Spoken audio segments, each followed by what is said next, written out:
prices are justifiable for me. 3, 2, 1, go. I'm sort of where Guy was. Again, You've got to move. yeah, got to move. So again, it's down to what can you justify, what can you afford? That's the justification of what you can afford. So can you justify it for yourself? I can. Or paying 700 quid again for next year's C2C for 3 days. Yeah. The wife's not happy, but I could justify spending the extra to get the early access just so that I could go. But if you couldn't afford to do that, then you wouldn't be able to justify it. No. I took the question to mean something else completely. Oh, how did you? How can the artists how can they justify it?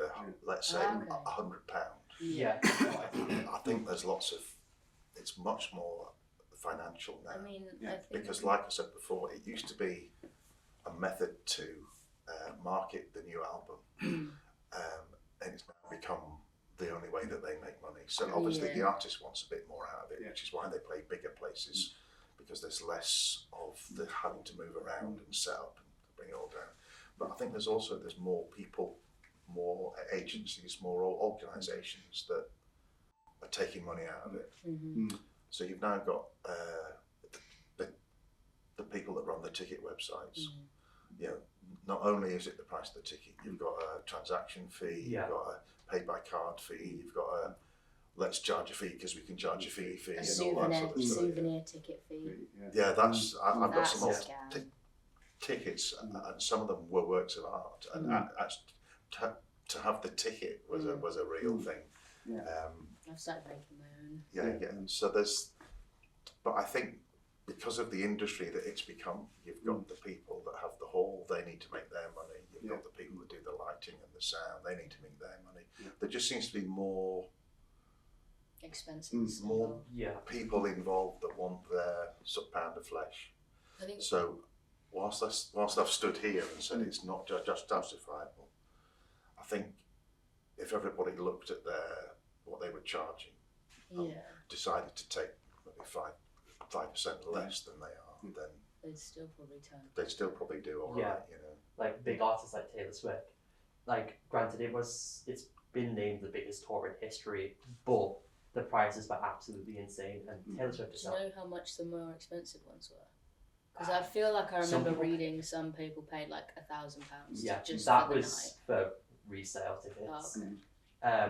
That's another thing. That's a whole other thing. With tickets for that, my tickets were £125 each, but I know some people paid like 300, 400 for VIP. I got my VIP stuff off Vinted. I did not get VIP tickets. All right, but that's just the thing. That's like a badge of honour, kind of. It's like I was there. And Taylor Swift is my favourite artist, so I have a lot of merch. Right. Granted, I've broken the bank for it a couple of times, but I still, even though I pay for it, I still can't justify how much it costs. Because Taylor Swift herself is a billionaire.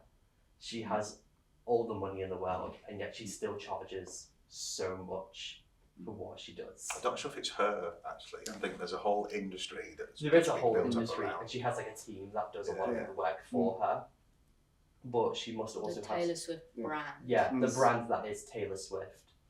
It's become. That's how it's become. Yeah, it's become the standard that her match, her concerts, everything she does is like expensive and exclusive almost. Yeah. But you could say that about football. Well, we did friends that Alan seems to manage. I wouldn't pay money for football. No.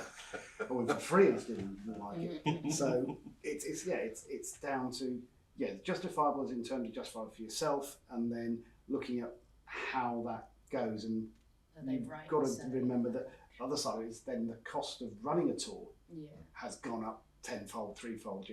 When you think about how that's worked, Iron Maiden, they bought their own jet, and he got a pilot's license to save them money on touring.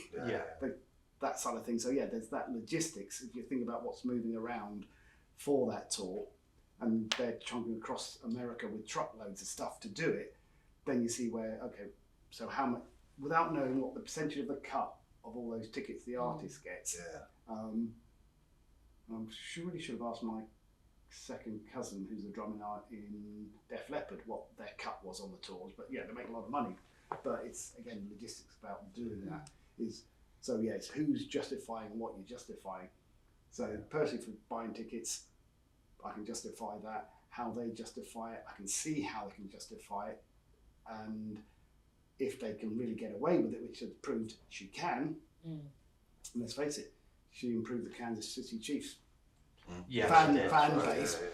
She absolutely boosted it. I feel like I need to change my answer. Yeah, me too. But there are hidden costs as well. So I'm aware that some of the bigger bands that play the arenas, their stage set is so huge that they actually have 2 sets of stage sets, and because it's so big, they need to rent the stadium the day before to put it up, and actually rent the stadium the day after to take it down. Meanwhile, the second set has leapfrogged to the next town to set up. So they need, because the stages are getting bigger, because the arenas are big. There's 2 sets of set, which means 2 sets of people to put it up and take it down. There's 2 sets of everything going around. And that's probably part of the cost that we don't appreciate. That the only person paying, the people that go. That's actually a really good point because I've never thought of it that way. Because I know when I went, because the Aerosol was this big thing on social media, people would follow Taylor Swift around the country with like updates, like what's she doing right now, like what's the team doing. They've been like spotted setting things up like a few days before the concert in the stadiums and stuff like that. But the stage was like it stretched almost the entire space of the floor seats, and mainly the floor seats were just the size of the stage because it was just so massive that it took days to set up and days to take down. There were rumours that there was 2 separate stages, so that obviously they could take it to the next stop they sort of leapfrog around. But the only person that pays for that, the only community that's putting money in is us. So if we want to see an act that's got a big stage set, we have kind of got to pay for it.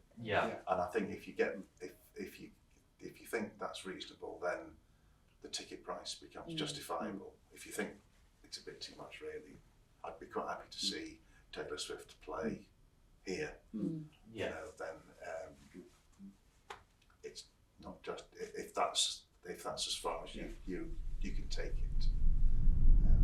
But there's 2 sides to that.